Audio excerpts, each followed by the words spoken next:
ನಮಸ್ಕಾರ, ನಾನು ಪೃಥ್ವಿರಾಜ್ ಹಾರನಹಳ್ಳಿ. ಮುಖ್ಯಮಂತ್ರಿಗಳು ಹಿಜಾಬ್ ಸಂಘರ್ಷದ ವಿಚಾರಕ್ಕೆ ಸಂಬಂಧಪಟ್ಟಂತೆ ನಾಳೆಯಿಂದ ಎಸ್ಎಸ್ಎಲ್ಸಿ ಪರೀಕ್ಷೆ ಬೇರೆ ಆರಂಭವಾಗ್ತಾ ಇದೆ. ಇದರ ನಡುವೆ ಮಾತನಾಡಿದ್ದಾರೆ ಮುಖ್ಯಮಂತ್ರಿಗಳು. ಏನು ಮಾತನಾಡಿದ್ದಾರೆ ಅಂದ್ರೆ, ನಿರ್ಭೀತಿಯಿಂದ ಪರೀಕ್ಷೆಯನ್ನ ಬರೆದು ಭವಿಷ್ಯವನ್ನ ರೂಪಿಸ್ಕೊಳ್ಳಿ ಅಂತ ಮಕ್ಕಳಿಗೆ ಕರೆಯನ್ನ ಕೊಟ್ಟಿದ್ದಾರೆ. ಎಸ್ಎಸ್ಎಲ್ಸಿ ವಿದ್ಯಾರ್ಥಿಗಳಿಗೆ ಮುಖ್ಯಮಂತ್ರಿಗಳು ಈ ರೀತಿಯಾಗಿ ಸಲಹೆಯನ್ನ ಕೊಟ್ಟಿದ್ದಾರೆ. ಹಿಜಾಬ್ ವಿವಾದದಿಂದಾಗಿ ಪೂರ್ವ ಸಿದ್ಧತಾ ಪರೀಕ್ಷೆ ವೇಳೆ ಗೊಂದಲ ಉಂಟಾಗ್ತಾ ಇದೆ. ಹಿಜಾಬ್ಗಾಗಿ ಪರೀಕ್ಷೆ ಬಹಿಷ್ಕರಿಸಿದ್ದಾರೆ ಹಲವು ವಿದ್ಯಾರ್ಥಿಗಳು. ಪರೀಕ್ಷೆ ಬಿಟ್ಟೆವು, ಹಿಜಾಬ್ ಬಿಡಲ್ಲ ಅಂತ ಹೇಳ್ತಾ ಇದ್ದಾರೆ ಆ ವಿದ್ಯಾರ್ಥಿಗಳು. ಸೊ ಹೀಗಾಗಿ ನಿಮಗೆ ಭವಿಷ್ಯ ಮುಖ್ಯ ಅಂದರೆ ಬನ್ನಿ, ಪರೀಕ್ಷೆಯನ್ನು ಬರೀರಿ, ಹಿಜಾಬನ್ನು ತೆಗೆದು ಬಂದು ಪರೀಕ್ಷೆಯನ್ನು ಬರೀರಿ ಅಂತ ಹೇಳ್ತಾ ಇದ್ದಾರೆ ಮುಖ್ಯಮಂತ್ರಿಗಳು.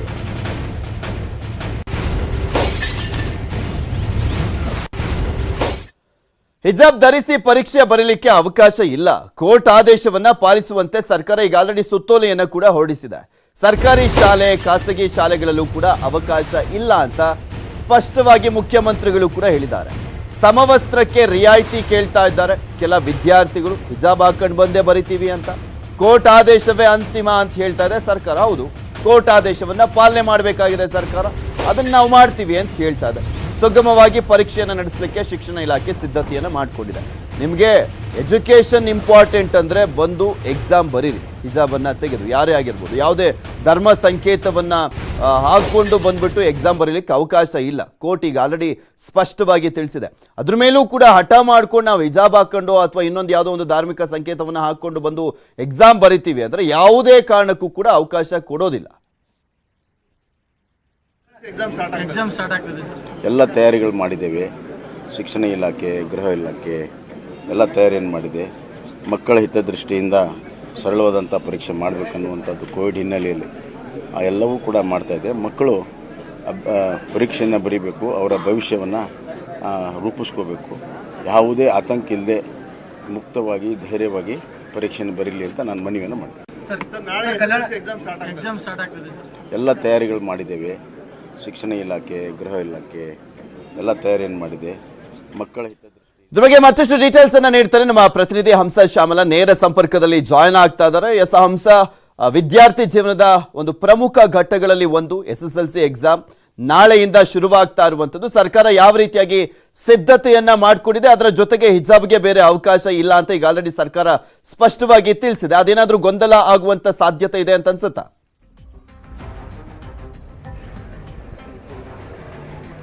ಪೃಥ್ವಿರಾಜ್, ಈಗಾಗಲೇ ಗೊಂದಲ ಆಗೋದಕ್ಕೆ ಯಾವುದೇ ರೀತಿಯಾದಂತಹ ಒಂದು ಕಾರಣಗಳಿಲ್ಲ. ಯಾಕಂತ ಹೇಳಿದ್ರೆ ಈಗಾಗಲೇ ಸರ್ಕಾರದಿಂದ ಸ್ಪಷ್ಟವಾಗಿ ಹೇಳಿದೆ, ಸಮವಸ್ತ್ರ ಧರಿಸಿ ಬಂದವರಿಗೆ ಮಾತ್ರ ಒಂದು ಪರೀಕ್ಷೆ ಬರೆಯೋದಕ್ಕೆ ಅವಕಾಶವನ್ನು ಮಾಡಿಕೊಟ್ಟಿದ್ದೀವಿ. ಅದನ್ನು ಹೊರತುಪಡಿಸಿ ಯಾವುದೇ ಒಂದು ಹಿಜಾಬ್ ಆಗಿರ್ಬೋದು, ಶಾಲು ಆಗಿರ್ಬೋದು, ಇದ್ಯಾವುದನ್ನು ಕೂಡ ಧರಿಸಿ ಬಂದರೆ ಅಂಥವರಿಗೆ ನಾವು ಪರೀಕ್ಷೆಗೆ ಕೂರಿಸೋದಿಲ್ಲ ಅಂತ ಸ್ಟ್ರಿಕ್ಟಾಗಿ ಹೇಳಿದೆ. ಈಗಾಗಲೇ ಮೊನ್ನೆ ಕೂಡ ಸುತ್ತೋಲೆಯನ್ನು ಕೂಡ ಎಲ್ಲ ಒಂದು ಶಾಲೆಗಳಿಗೆ ಹೊರಡಿಸಿರುವಂಥದ್ದು, ಅಲ್ಲಿನ ಒಂದು ಆಯಾ ಪ್ರಾಂಶುಪಾಲರಿಗೆ ಈಗಾಗಲೇ ಕೊಟ್ಟಿರುವಂಥದ್ದು. ಈ ಹಿಂದೆ ನೋಡೋದಾದ್ರೆ ಪ್ರಾಯೋಗಿಕ ಪರೀಕ್ಷೆ ಇತ್ತು.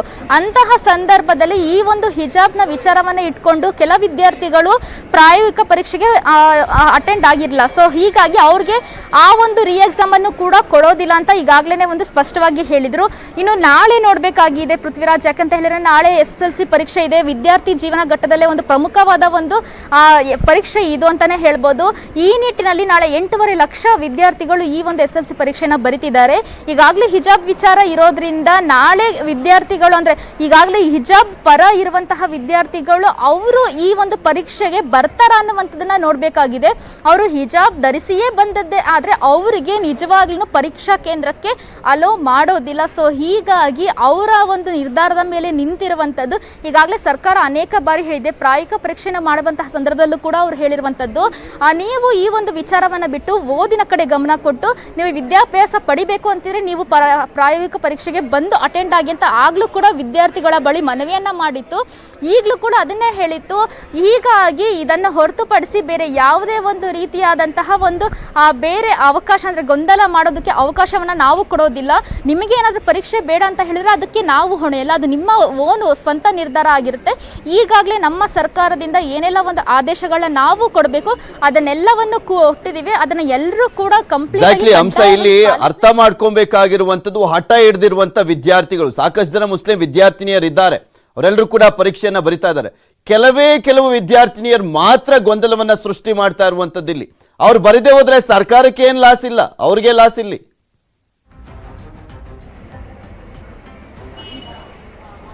ಹೌದು, ಖಂಡಿತವಾಗಿ ಪೃಥ್ವಿರಾಜ್. ಕಡೆ ಬಾರಿ ಕೂಡ ಅವರು ಅದನ್ನೇ ಹೇಳಿದ್ದಾರೆ. ಸರ್ಕಾರ ಮತ್ತು ಶಿಕ್ಷಣ ಸಚಿವರು ಕೂಡ ಮನವಿಯನ್ನ ಮಾಡಿದ್ರು, ಅವರ ಪೋಷಕರ ಬಳಿ ಕೂಡ ಮನವಿಯನ್ನ ಮಾಡಿದ್ರು, ಕಳಿಸಿ ಎಕ್ಸಾಮ್ಗೆ ಬರೀರಿ, ಇದನ್ನೆಲ್ಲ ಬಿಡಿ, ನಿಮಗೆ ಮುಂದೆ ಒಳ್ಳೆ ಫ್ಯೂಚರ್ ಇದೆ, ನೀವು ಓದಬೇಕು, ಈ ಥರ ವಿದ್ಯಾರ್ಥಿ ಲೈಫನ್ನ ಹಾಳು ಮಾಡ್ಕೋಬಾರ್ದು ಅನ್ನುವಂತಹ ಕಿವಿ ಮಾತನ್ನು ಕೂಡ ಹೇಳಿದರು.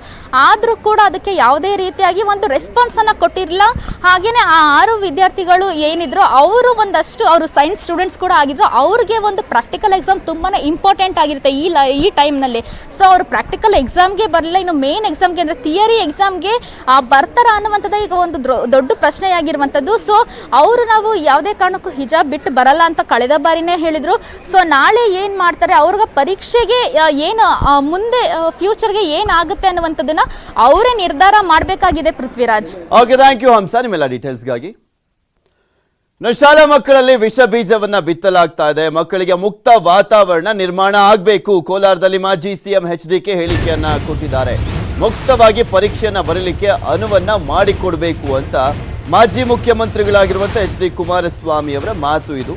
ಮಕ್ಕಳಿಗೆ ವಿಷ ಬೀಜವನ್ನ ಬಿತ್ತಲಾಗ್ತಾ ಇದೆ ಅಂತ ಹೇಳ್ತಾ ಇದ್ದಾರೆ. ಹೌದು, ಇಲ್ಲಿ ಧರ್ಮದ ವಿಚಾರಕ್ಕೆ ಸಂಬಂಧಪಟ್ಟಂತೆ ಕೋರ್ಟ್ ಆರ್ಡರ್ ಅನ್ನು ಕೂಡ ಫಾಲೋ ಮಾಡ್ದಲೇ ಕೆಲವು ವಿದ್ಯಾರ್ಥಿಗಳು ತಮ್ಮ ಧರ್ಮ ಮುಖ್ಯ, ನಮಗೇನು ಎಜುಕೇಶನ್ ಮುಖ್ಯ ಅಲ್ಲ ಅನ್ನುವ ರೀತಿಯಲ್ಲಿ ಪಟ್ಟನ್ನ ಹಿಡಿದಿರುವಂಥದ್ದು. ಇಲ್ಲ, ನಾವು ಹಿಜಾಬ್ ಹಾಕೊಂಡೇ ಬರಿತೀವಿ, ಅಂಥದಕ್ಕೆ ಮಾತ್ರ ಅವಕಾಶ ಮಾಡಿಕೊಡ್ಬೇಕಿಲ್ಲ ಅಂದ್ರೆ ಬರೆಯಲ್ಲ ಅಂತಿದ್ದಾರೆ.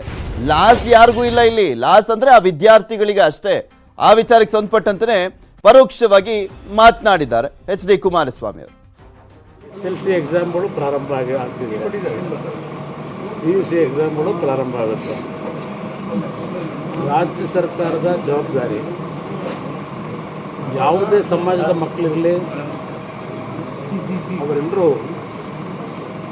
ಮುಕ್ತವಾದಂಥ ವಾತಾವರಣದಲ್ಲಿ ಪರೀಕ್ಷೆ ಬರೀತಕ್ಕಂಥದ್ದಕ್ಕೆ ವಿಶ್ವಾಸಕ್ಕೆ ತೆಗೆದುಕೊಂಡು ಮಕ್ಕಳ ಭವಿಷ್ಯದ ದೃಷ್ಟಿಯಿಂದ ಎಲ್ಲರನ್ನೂ ಜೊತೆಯಾಗಿ ತೆಗೆದುಕೊಂಡು ಹೋಗಬೇಕು ಅಂತಕ್ಕಂಥದ್ದು ಈ ಸಂದರ್ಭದಲ್ಲಿ ಹೇಳಲಿಕ್ಕೆ ಬಯಸ್ತಾರೆ. ಸರ್ಕಾರದ ಜವಾಬ್ದಾರಿ. SLC ಎಕ್ಸಾಮ್ಗಳು ಪ್ರಾರಂಭ ಆಗ್ತಿದೆ, PUC ಎಕ್ಸಾಮ್. ಕೊಲ್ಲೂರು ಕ್ಷೇತ್ರದಲ್ಲಿ ಸಲಾ ಮಂಗಳಾರತಿ ವಿಚಾರಕ್ಕೆ ಸಂಬಂಧಪಟ್ಟಂತೆ ಅಲ್ಲಿ ವಿವಾದ ಆಗಿರುವಂಥದ್ದು. ಆ ವಿವಾದದ ಬಗ್ಗೆ ಕೊಲ್ಲೂರು ಕ್ಷೇತ್ರದಿಂದ ಪ್ರತಿಕ್ರಿಯೆಯನ್ನು ನೀಡಲಾಗಿದೆ. ಸಲಾ ಮಂಗಳಾರತಿ ನಡೆಸದಂತೆ ಮನವಿಯನ್ನ ಮಾಡಿದ್ರು ವಿಶ್ವ ಹಿಂದೂ ಪರಿಷತ್ನವರು. ಸಲಾ ಮಂಗಳಾರತಿ ಆಡು ಭಾಷೆಯಲ್ಲಿ ಬಂದಿರುವಂತ ಶಬ್ದ, ಆ ವಿವಾದದ ಬಗ್ಗೆ ಅಲ್ಲಿನ ಆಡಳಿತ ಮಂಡಳಿ ಪ್ರತಿಕ್ರಿಯೆಯನ್ನ ಕೊಟ್ಟಿದೆ. ಸಲಾ ಮಂಗಳಾರತಿ ನಡೆಸದಂತೆ ಮನವಿಯನ್ನ ಮಾಡಿಕೊಂಡಿತ್ತು BHP. ಸಲಾ ಮಂಗಳಾರತಿ ಆಡು ಭಾಷೆಯಲ್ಲಿ ಬಂದಿರುವಂತ ಶಬ್ದ, ದೇವಾಲಯದಲ್ಲಿ ಸಲಾ ಮಂಗಳಾರತಿ ಹೆಸರಲ್ಲಿ ಪೂಜೆ ನಡೆಯಲ್ಲ, ದೇಗುಲದಲ್ಲಿ ನಡೆಯುವಂತ ಪೂಜೆಗೆ ಪ್ರದೋಷ ಪೂಜೆ ಅಂತ ಕರೀತಾರೆ ಅಂತ ಹೇಳಿದ್ದಾರೆ, ಸ್ಪಷ್ಟನೆಯನ್ನು ಕೊಟ್ಟಿದ್ದಾರೆ. ಸಲಾ ಮಂಗಳಾರತಿ ಶಬ್ದ ಅನಾದಿ ಕಾಲದಿಂದ ರೂಢಿಯಲ್ಲಿದೆ. ಎಲ್ಲ ದೇಗುಲಗಳಲ್ಲಿದ್ದಂತೆ ಇಲ್ಲೂ ಕೂಡ ಪ್ರದೋಷ ಪೂಜೆ ನಡೆಯುತ್ತೆ. ಸಲಾ ಮಂಗಳಾರತಿ ಮಾಡದಂತೆ BHP ಮನವಿಯನ್ನ ಮಾಡಿಕೊಂಡಿತ್ತು. ಇದಕ್ಕೆ ಸ್ಪಷ್ಟನೆಯನ್ನ ಕೊಟ್ಟಿದ್ದಾರೆ ಅಲ್ಲಿನ ಕೊಲ್ಲೂರಿನ ಆಡಳಿತ ಮಂಡಳಿ.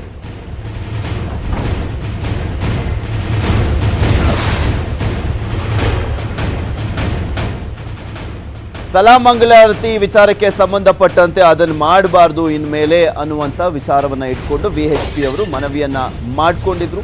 ಕೊಲ್ಲೂರಿನ ಆಡಳಿತ ಮಂಡಳಿಗೆ ಯಾವುದೇ ಕಾರಣಕ್ಕೂ ಬೇಡ, ಸಲಾ ಮಂಗಳಾರತಿಯನ್ನು ಆಚರಣೆ ಮಾಡುವಂಥದ್ದು ಬೇಡ, ಅದನ್ನು ನಿಷೇಧ ಮಾಡಬೇಕು.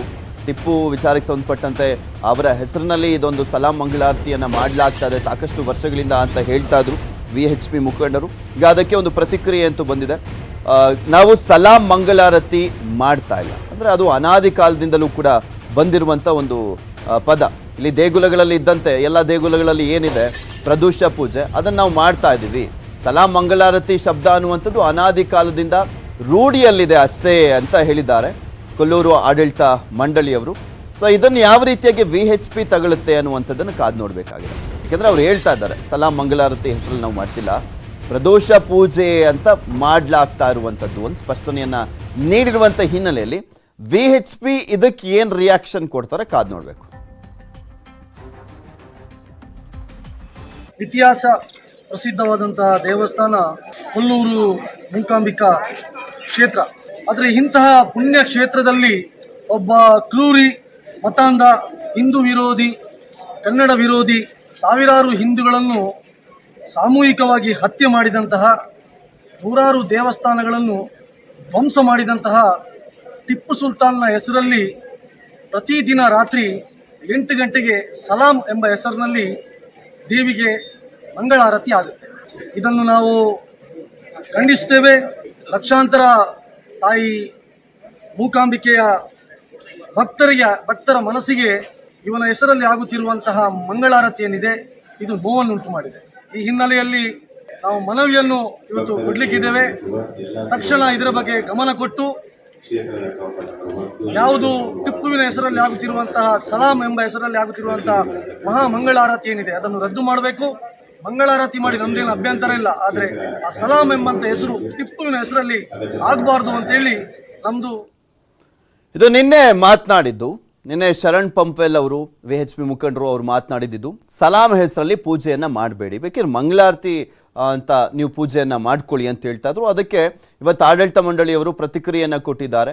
ನಾವು ಸಲಾಂ ಮಂಗಳಾರತಿ ಹೆಸರಲ್ಲಿ ಪೂಜೆಯನ್ನ ಮಾಡ್ತಾ ಇಲ್ಲ, ದೇಗುಲದಲ್ಲಿ ನಡೆಯುವಂತ ಪೂಜೆಗೆ ಪ್ರದೋಷ ಪೂಜೆ ಅಂತ ಕರೀತಾರೆ, ಸಲಾಂ ಮಂಗಳಾರತಿ ಅನ್ನುವಂಥದ್ದನ್ನ ಮಾಡ್ತಾ ಇಲ್ಲ ಅಂತ ಹೇಳಿದ್ರು. ಇವರು ಹೇಳ್ತಾ ಇದ್ರು ಶರಣ್ ಪಂಪೆಲ್ ಅವರು 8 ಗಂಟೆಗೆ ಸಲಾಂ ಮಂಗಳಾರತಿ ಅಂತ ಮಾಡಲಾಗ್ತಾ ಇದೆ, ಅದು ಟಿಪ್ಪುಗೆ ಗೌರವಾರ್ಥಕವಾಗಿ ಮಾಡಲಾಗ್ತಾ ಇರುವಂಥ ಪೂಜೆ, ಅದು ನಿಷೇಧ ಆಗಬೇಕು, ಅದನ್ನು ನಾವು ಮನವಿ ಮಾಡ್ಕೊಳ್ತಾ ಇದ್ದೀವಿ.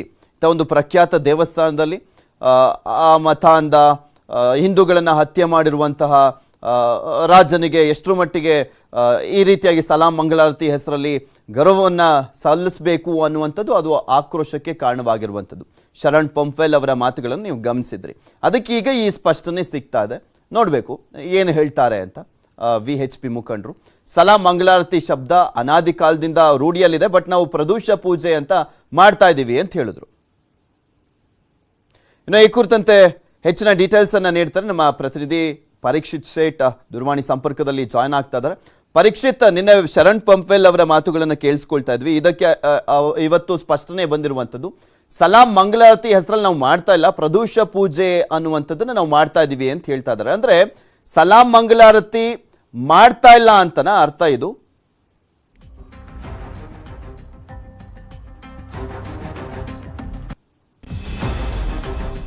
ನಮ್ಮ ಪ್ರತಿನಿಧಿಯ ಸಂಪರ್ಕ ಸಾಧ್ಯವಾಗ್ತಾ ಇಲ್ಲ, ಮತ್ತೊಮ್ಮೆ ಸಂಪರ್ಕ ಮಾಡುವಂತ ಪ್ರಯತ್ನ ಮಾಡ್ತೀವಿ. ಗಮನಿಸ್ತಾ ಇದ್ದೀರಾ ಇಲ್ಲಿ ಏನಾಗ್ತಾ ಇದೆ ಅಂತ. ಇಲ್ಲಿ ಪ್ರಮುಖವಾಗಿ ಸಲಾಂ ಹೆಸರಲ್ಲಿ ಟಿಪ್ಪುಗೆ ಗೌರವಾರ್ಥವಾಗಿ ಮಾಡಲಾಗ್ತಾ ಇದೆ ಪೂಜೆ ಅನ್ನುವಂಥ ಆರೋಪ ಇತ್ತು, ಅದಕ್ಕೀಗ ಸ್ಪಷ್ಟನೆ ಸಿಕ್ಕಿದೆ.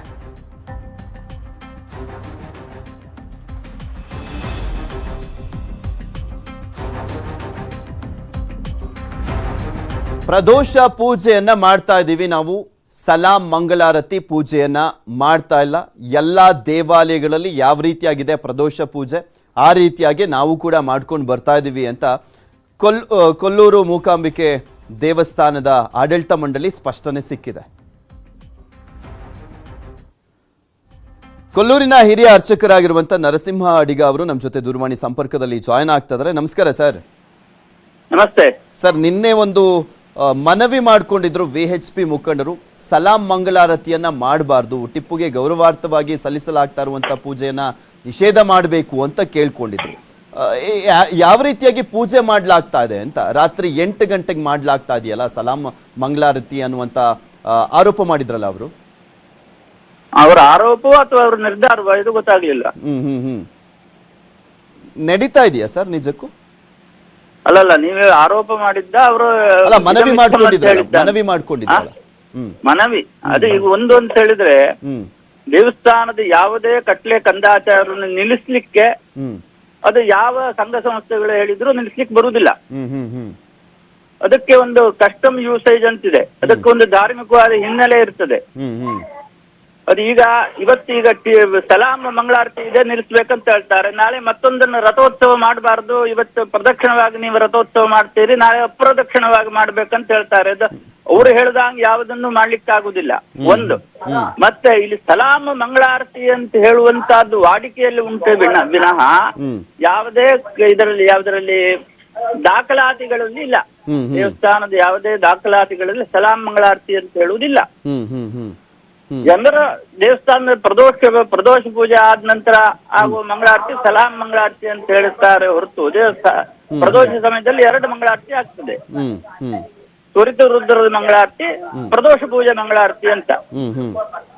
ಅದು 2 ಮಂಗಳಾರತಿ ಶಾಸ್ತ್ರೀಯವಾಗಿ ಆಗ್ತದೆ.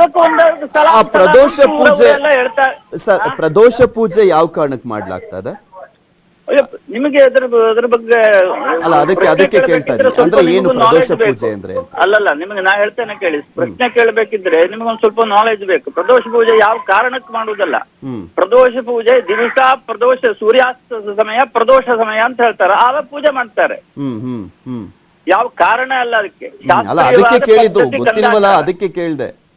ಅಲ್ಲ, ನೀವು ಟಿವಿ ಚಾನಲ್ ಪಬ್ಲಿಕ್ ಅಲ್ಲಿ ಪ್ರಶ್ನೆ ಮಾಡ್ಬೇಕಿದ್ರೆ ನೀವು ಅದನ್ನ ತಿಳ್ಕೊಂಡು ಮಾಡ್ಬೇಕು ಅದನ್ನ. ಅಲ್ಲ, ಅವರು ನೀವು ಹೇಳಿದ್ರಲ್ಲ ಪ್ರದೋಷ ಪೂಜೆ ಅಂತ, ಅದಕ್ಕೆ ಕೇಳ್ತಾ ಇದ್ದೀನಿ. ಇವಾಗ ಸ್ಪಷ್ಟನೆ ಸಿಕ್ಕಿದ್ದಕ್ಕೆ ಕೇಳ್ತಾ ಇದ್ದೀನಿ. ಗೊತ್ತಿಲ್ಲ ಅನ್ನೋದನ್ನ ಕೇಳಿ ತಿಳ್ಕೊಬೇಕಲ್ವಾ? ಗೊತ್ತಿಲ್ಲ ಟಿವಿ ಚಾನಲ್ ಕೇಳುದಲ್ಲ, ಪ್ರೈವೇಟ್ ಆಗಿ ಫೋನ್ ಮಾಡಿ ಕೇಳ್ಕೊಳ್ಬೇಕು ಅದನ್ನ. ಹೇಳಿ. ಆ ಪ್ರದೋಷ ಕಾಲ ಸೂರ್ಯಾಸ್ತ ಸಮಯದಲ್ಲಿ ಪ್ರದೋಷ ಕಾಲದಲ್ಲಿ ಇಲ್ಲಿ ಪ್ರತಿದಿನ ಪೂಜೆ ನಡೆಯುತ್ತದೆ. ಅದಕ್ಕೆ ಪ್ರದೋಷ ಪೂಜೆ ಅಂತ ಹೇಳ್ತಾರೆ. ಅದಕ್ಕೆ ತ್ವರಿತ ರುದ್ರ ಅಂತ ಹೇಳಿ ಒಂದು ವಿಶೇಷವಾದ ರುದ್ರ ಇದೆ. ಆ ರುದ್ರವನ್ನ ಹೇಳಿ ಪೂಜೆ ಮಾಡಿ ಮಂಗಳಾರತಿ ಮಾಡುವುದಕ್ಕೆ ತ್ವರಿತ ರುದ್ರದ ಮಂಗಳಾರತಿ ಅಂತ ಹೇಳ್ತಾರೆ. ಅದಾದ ನಂತರ ಆ ರಾತ್ರಿ ಆ ಪ್ರದೋಷ ಪೂಜೆಯದು ವಿಶೇಷವಾದ ಮಂಗಳಾರತಿ ಆಗ್ತದೆ. 2 ಮಂಗಳಾರತಿ ಆಗ್ತದೆ. 2 ಪ್ರದೋಷ ಪೂಜೆಗೆ ಸಂಬಂಧಪಟ್ಟ ಮಂಗಳಾರತಿಯೇ ಅದು. ಈ ಸಾಯಿಬರದ್ದು ಯಾವ್ದು ಇಲ್ಲಿ ನಮ್ಮ ದೇವಸ್ಥಾನದೊಳಗೆ ಹೋಗ್ಲಿಲ್ಲ ಇನ್ನು ಮುಸಲ್ಮಾನರದ್ದು. ಏನಿದ್ರು ಜನರು ಸಲಾಂ ಮಂಗಳಾರತಿ ಅಂತ ಹೇಳ್ತಾರೆ. ಅದು ಒಂದು ವಾಡಿಕೆಯಲ್ಲಿದೆ. ಟಿಪ್ಪು ಅವ್ರು ಹೇಳ್ತಾ ಇರೋದು ಅದೇ, ಟಿಪ್ಪು ಹೆಸರಲ್ಲಿ ಗೌರವಾರ್ಥವಾಗಿ ಮಾಡ್ಲಾಗ್ತಾ ಇದೆ ಅನ್ನೋದು ಇದೆಯಲ್ಲ. ಟಿಪ್ಪು ಹೆಸರಲ್ಲಿ ಗೌರವಾರ್ಥವಾಗಿ ಯಾವುದೇ ಪೂಜೆ ನಡೀತಾ ಇಲ್ವಾ? ಅಲ್ಲ, ಗೌರವಾರ್ಥವಾಗಿ ಮಾಡುವ ಅವಶ್ಯಕತೆ ಏನುಂಟು? ಯಾರದ್ದು ಇಲ್ಲಿ ಗೌರ್ಮೆಂಟ್ ದೇವಸ್ಥಾನ ಇದೆ, ಯಾರದ್ದು ಗೌರವಾರ್ಥವಾಗಿ ಮಾಡುವ ಅವಶ್ಯಕತೆ ಯಾರಿಗೂ ಇಲ್ಲ. ಯಾರಿಗೂ ಗೌರವಾರ್ಥವಾಗಿ ಮಾಡುವ ಪ್ರಶ್ನೆ ಇಲ್ಲ. ಟಿಪ್ಪು ಇಲ್ಲಿ ನಮ್ಮ ದೇವಸ್ಥಾನಕ್ಕೆ ಏನು ಕೊಟ್ಟಿದ್ದಾನೆ? ಅವ ಕೊಟ್ಟಿದ್ದು ಕೆಳದಿ ಹೆಸರೆಲ್ಲ ಕೊಟ್ಟಿದ್ದಾರೆ. ಮಾಡುದಿದ್ರೆ ಅವ್ರ ಹೆಸರಲ್ಲಿ ಮಾಡ್ಬೇಕು. ಕೆಳದಿ ಚೆನ್ನಮ್ಮಾಜಿ, ಶಿವಪ್ಪ ನಾಯಕ ಅವರೆಲ್ಲ ಬೇಕಾದಷ್ಟು ದೇವಸ್ಥಾನಕ್ಕೆ ಕೊಟ್ಟಿದ್ದಾರೆ. ಟಿಪ್ಪು ಏನೂ ಕೊಡ್ಲಿಲ್ಲ. ಇಲ್ಲಿ ಕೊಳ್ಳೆ ಹೊಡಲಿಕ್ಕೆ ಆಗ್ತದ ನೋಡಿದ್ ಬಿಟ್ರೆ ಇಲ್ಲಿ ಬೇರೆ ಏನೂ ಕೊಡ್ಲಿಲ್ಲ ಟಿಪ್ಪು. ಸೊ ಅವ್ರು ಮನವಿ ಮಾಡ್ಕೊಂಡ್ ರೀತಿಯಲ್ಲಿ ಟಿಪ್ಪು ವಿಚಾರಕ್ಕೆ ಸಂಬಂಧಪಟ್ಟಂತೆ ಯಾವುದೇ ಪೂಜೆ ನಡೀತಾ ಇಲ್ಲ ಅಲ್ವಾ? ಅದೊಂದು ಸ್ಪಷ್ಟನೆ ಬೇಕು. ಇಲ್ಲ ಅಲ್ವಾ? ಜನರು ನೋಡಿ, ಇವತ್ತು ಸಲಾಂ ಮಂಗಳಾರತಿ ಅಂತ ಹೇಳ್ತಾರೆ, ನಾಳೆ ಅದಕ್ಕೆ ನಮಸ್ಕಾರ ಮಂಗಳಾರತಿ ಅಂತ ಹೇಳ್ಬಹುದು, ನಾಳೆ ಮತ್ತೊಂದೇನೋ ಹೇಳ್ಬಹುದು. ಅದಕ್ಕೆ ದೇವಸ್ಥಾನ ಮ್ಯಾನೇಜ್ಮೆಂಟ್, ದೇವಸ್ಥಾನ ಅರ್ಚಕರು ಯಾರು ಅದಕ್ಕೆ ಬಾಧ್ಯರಲ್ಲ.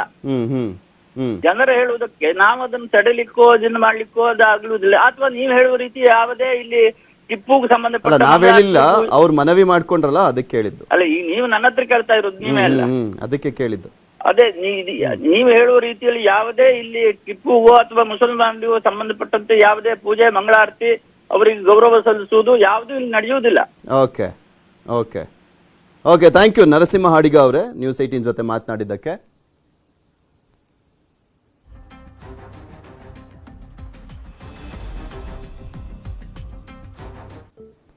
ಮಗನ ಚಿಕಿತ್ಸೆಗಾಗಿ ಮತಾಂತರ ಆಗ್ಲಿಕ್ಕೆ ಮುಂದಾಗಿತ್ತು ಒಂದು ಕುಟುಂಬ. ನಿಮಗೆ 8 ಗಂಟೆ ನ್ಯೂಸ್ ಅಲ್ಲಿ ಅಷ್ಟೇ ತೋರಿಸಿದ್ವಿ. ಯಾಕೆಂದ್ರೆ 10 ಲಕ್ಷ ವೆಚ್ಚ ಆಗುತ್ತೆ. ಈಗ ಆಲ್ರೆಡಿ 2 ಲಕ್ಷ ಖರ್ಚು ಮಾಡಿದ್ದಾರೆ. ಪ್ರತಿ ತಿಂಗಳು ಕೂಡ 5,000 ರಿಂದ 6,000 ರೂಪಾಯಿ ಬೇಕು ಆ ಕುಟುಂಬಕ್ಕೆ. ಆ ಚಿಕಿತ್ಸಾ ವೆಚ್ಚವನ್ನ ಭರಿಸಲಿಕ್ಕೆ ಆಗ್ತಾ ಇಲ್ಲ. ಯಾಕೆಂದ್ರೆ 3 ಜನ ಮಕ್ಕಳಿದ್ದಾರೆ, ಸಾಕುವಂಥದ್ದೇ ಕಷ್ಟ ಆಗಿತ್ತು, ಸವಾಲಾಗಿತ್ತು ಅಂತ ನಾವು ಸುದ್ದಿಯನ್ನ ಬಿತ್ತರಿಸಿದ್ವಿ. ಆ ಸಂದರ್ಭದಲ್ಲಿ ಈರಣ್ಣ ತಮ್ಮ ಅಳಲನ್ನ ತೋಡ್ಕೊಂಡಿದ್ರು. ಯಾವ ರೀತಿಯಾಗಾದ್ರೂ ಯಾರಾದ್ರೂ ಸಹಾಯ ಮಾಡಿದ್ರೆ ನಾವು ಮತಾಂತರ ಆಗೋದಿಲ್ಲ, ಬಟ್ ನಮ್ಗೆ ಯಾರು ಸಹಾಯ ಮಾಡ್ತಾ ಇಲ್ಲ. ಸೊ ಈ ಕಾರಣಕ್ಕೋಸ್ಕರ ನಮಗೆ ಯಾವ ಧರ್ಮದವರು ಸಹಾಯ ಮಾಡ್ತಾರೆ ಆ ಕಡೆ ಆ ಧರ್ಮಕ್ಕೆ ನಾವು ಮತಾಂತರ ಆಗ್ತೀವಿ ಅಂತ ಹೇಳ್ತಾ ಇದ್ರು. ನ್ಯೂಸ್ 18 ವರದಿ ಬೆನ್ನಲ್ಲೇ ದಂಪತಿಗೆ ನೆರವಿನ ಅಭಯ ಸಿಗ್ತಾ ಇದೆ. ನೆರವಿನ ಅಭಯವನ್ನ ನೀಡಿದ್ದಾರೆ ಮಾಜಿ ಸಚಿವ MB ಪಾಟೀಲ್ ಅವರು. ಕೂಲಿ ಕೆಲಸ ಮಾಡ್ತಾ ಇರುವಂತ ಈರಣ್ಣ ಸವಿತಾ ದಂಪತಿ, ಇವರ ಮಗನ ಚಿಕಿತ್ಸೆಗೆ 10 ಲಕ್ಷ ಹಣದ ಅಗತ್ಯ ಇತ್ತು. ಮಗನ ಚಿಕಿತ್ಸೆಗಾಗಿ ಮತಾಂತರಕ್ಕೆ ಮುಂದಾಗಿತ್ತು ಈ ಕುಟುಂಬ. ಯಾಕೆಂದ್ರೆ ಮಗುನ ಹೇಗಾದ್ರೂ ಮಾಡಿ ಉಳಿಸ್ಬೇಕಾಗಿತ್ತು. ಸೊ ಹೀಗಾಗಿ ಯಾರು ಸಹಾಯ ಮಾಡ್ತಾರೆ ಅವ್ರ ಕಡೆ ಹೋಗ್ಬಿಟ್ಟು ನಮ್ಮ ಮಗುನ ಉಳಿಸ್ಕೊಂಡ್ಬಿಟ್ರೆ ಸಾಕಪ್ಪ ಅಂತ ಪಾಪ ಆ ಪೋಷಕರು ಆ ಒಂದು ಚಿಂತೆಯಲ್ಲಿದ್ರು. ಮಗುವಿನ ಚಿಕಿತ್ಸೆಗೆ ಮುಂದಾಗಿದ್ದಾರೆ MB ಪಾಟೀಲ್ ಅವರು. ತಮ್ಮದೇ ಸಂಸ್ಥೆಯಲ್ಲಿ ಚಿಕಿತ್ಸೆ ಕೊಡಿಸುವಂತ ಅಭಯವನ್ನ ನೀಡಿದ್ದಾರೆ. ಸಾಕಷ್ಟು ಬಾರಿ ನೋಡಿದೀವಿ MB ಪಾಟೀಲ್ ಅವರ ಸಹಾಯವನ್ನ. ಈ ಹಿಂದೆ ಕೊರೋನಾ ಬಂದಂತ ಸಂದರ್ಭದಲ್ಲೂ ಕೂಡ ಅಷ್ಟೇ ಫ್ರೀಯಾಗಿ ಟ್ರೀಟ್ಮೆಂಟ್ ಎಲ್ಲ ಕೊಟ್ಟಿದ್ರು ಅವರ ಆಸ್ಪತ್ರೆಯಲ್ಲಿ. ಈಗ ಈ ಮಗುಗೂ ಕೂಡ ಚಿಕಿತ್ಸೆಯನ್ನ ಕೊಡ್ಲಿಕ್ಕೆ ಮುಂದಾಗಿದ್ದಾರೆ.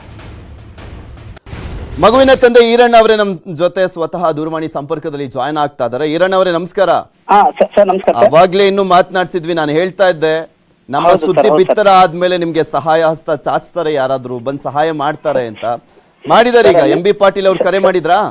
ಸರ್ ಒಂದೇದು ಸರ್ ನಮ್ಮ ಮೀಡಿಯಾದವ್ರಿಗೆ ನಂಗೆ ತುಂಬ ಸರ್ ನಮಗೆ M B Patil sir phone ಮಾಡಿ ಇವತ್ತು ಬೆಳಗ್ಗೆ ಹಾಸ್ಪಿಟ್ಲಿಗೆ ಬರಕ್ಕೆ ಹೇಳಿದ್ರು ಸರ್.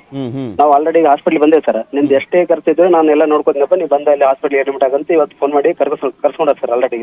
ಏನಂದ್ರು ಏನ್ ಹೇಳಿದ್ರಿ ನೀವು ಫೋನ್ ನೀನಪ್ಪ ಏನು ತಲೆ ಕೆಡಿಸ್ಕೋಬೇಡ, ನಿಂದು ಏನೇ ಖರ್ಚು ಇರ್ಲಿ ಏನೇ ಇರ್ಲಿ ನಿನ್ಗೆ ₹1 ನಾವು ಖರ್ಚು ಮಾಡಿಸ್ಕೊಡಲ್ಲ, ನಮ್ಮ ಹಾಸ್ಪಿಟ್ಲ್ ಬಂದು ಅಡ್ಮಿಟ್ ಆಗು, ನಿಂದು ಏನೈತೆ ನಾವು ನೋಡ್ಕೊತೀನಿ ಅಂತ ಹೇಳಿದ್ರು ಸರ್. ಈಗ ನಿಮ್ ಪಾಲಿಗೆ ದೇವ್ರಂದ್ರೆ ಅವರೇ? ದೇವ್ರು ಸರ್. ಸರ್ ನಮ್ಗೆ ದೇವರೆಲ್ಲ ಸರ್ ಅದಕ್ಕಿಂತ ಹೆಚ್ಚಿತ್ತು ಸರ್ ನನ್ಗೆ ಹಂಗಾಯ್ತು ಸರ್. ಪಾಪ ನೀವು ಕೂಡ ತುಂಬಾ ಕಷ್ಟದಲ್ಲಿದ್ರಿ ಸರ್. ನಾನು 1 ವರ್ಷದಿಂದ ಕಷ್ಟಪಡ್ತೇನೆ ಸರ್. ನಾನು ಈ ತರ ಹೆಲ್ಪ್ ಯಾರು ಮಾಡಿದಿಲ್ಲ ಸರ್ ಜೀವನದಲ್ಲಿ.